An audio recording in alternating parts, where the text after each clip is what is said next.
Olá, pessoal! Bem-vindos à nossa análise de hoje. A gente vai direto ao ponto para desvendar um daqueles temas que adoram aparecer para derrubar candidatos em exames de direito administrativo e constitucional. Sabe aquela dúvida sobre quem paga a conta quando um cartório comete um erro? Pois é, nós vamos dissecar, passo a passo, a responsabilidade civil do Estado por atos de notários e registradores. Vamos acabar com qualquer confusão sobre isso agora mesmo. Para a gente não se perder, nosso roteiro passa rápido por 6 pontos principais. A gente começa com o caso prático, entende a tese do STF, vai direto para o gabarito correto e depois destrincha cada uma das pegadinhas, a falsa subsidiariedade, o erro da personalidade e a improbidade inafastável. Ponto 1. O caso prático. Vamos conhecer o João, a Maria e o estado alfa. Imagina o seguinte cenário. O João é um notário, ou seja, ele é o titular de um cartório lá no estado alfa. Durante o expediente, ele acaba cometendo um erro. Ele age de forma culposa, e isso causa um baita prejuízo, tanto moral quanto material, para uma usuária do serviço, a Maria. A Maria, claro, não vai deixar barato. Ela contrata um advogado para buscar os direitos dela. É a clássica situação de um serviço público que foi delegado a um particular, causando dor de cabeça para o cidadão. E aí vem a pergunta de R$1 milhão. Quem a Maria processa? Ela vai atrás do João, que é a pessoa física? Ela processa o cartório em si? Ou a bronca sobra para o estado alfa? E mais, ela tem que provar a culpa de quem ela processar logo de cara? Antes da gente tentar adivinhar a resposta ou cair em alguma casca de banana, a gente precisa olhar para quem dá a palavra final nesse assunto. Ponto 2. A tese do STF.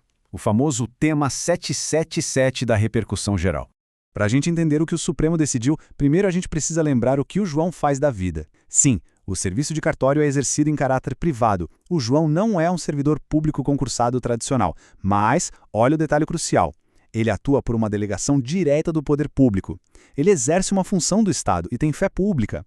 Por causa dessa roupagem estatal, o STF bateu o martelo dizendo que os erros cometidos nesses serviços caem direto na regra de responsabilidade civil do Estado, lá da nossa Constituição.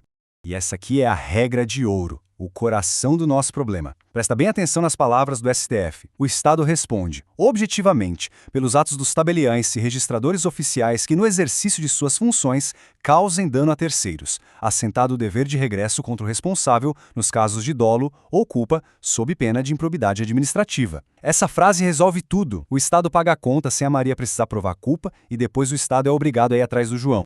Ponto 3. Sabendo disso, vamos direto para a verdade absoluta, a resposta correta da questão. Alternativa B é o nosso gabarito. Olha como ela espelha perfeitamente a decisão do Supremo. O estado alfa responde de forma direta, primária e objetiva. Ou seja, a Maria não precisa provar que o Estado teve culpa. O Estado assume a bronca na linha de frente. E claro, fica assentado o dever de regresso contra o responsável, o João, sob pena de improbidade administrativa, já que no nosso caso prático, ele agiu com culpa. Na prática, a engrenagem roda em 2 etapas. Passo 1, o estado alfa age como um escudo para Maria, pagando a indenização rápido e sem exigir prova de culpa. O cidadão é protegido de cá. Passo 2, nos bastidores, o Estado vira para o João e diz: amigão, você errou, você causou dano, agora me devolve esse dinheiro. Isso é ação de regresso. Uma mecânica brilhante, né? Mas e as outras alternativas? Onde é que elas tentaram te derrubar? Ponto 4. Vamos começar a eliminar os erros falando da falsa subsidiariedade nas alternativas A e D. A letra A e a letra D vêm com aquele papinho de que o Estado responderia subsidiariamente.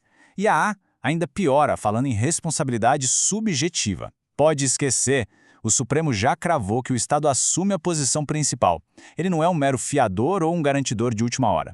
Só para a gente não confundir os conceitos, se a responsabilidade fosse subsidiária, a Maria teria que processar o João, raspar o fundo do tacho do patrimônio dele e só se ele estivesse totalmente quebrado, ela bateria na porta do Estado. É o famoso plano B.